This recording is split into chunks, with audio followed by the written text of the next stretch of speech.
Kokį jausmą patirėte, kai užsidega šviesos ir prasideda pasirodymas? Aš stengiuosi jaustis drąsiai, nes jeigu nepasitikėsiu savim, aš blogai sušoksiu.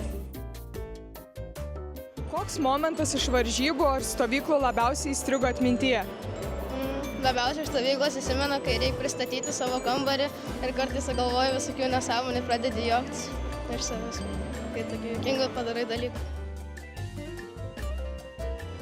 Gal yra koks renginys, kurio visada labai laukiate ir kodėl? Aš visada laukiu šokių stovyklos, nes ten visada yra smagu, nėra buvę, kad nesmagu. Kodėl pasirinkote šokti Vėlungoje? Kai buvau dar labai mažas, kažkada žiūrėjom teleką su tėvais ir pamačiau, kad labai gražiai šoko viena pora ir pats užsimaniau labai šokti Vėlungoje. Lapkričio 28 dieną, 18 val. Kviečiame į koncertą, kai žmogus šalia žmogaus.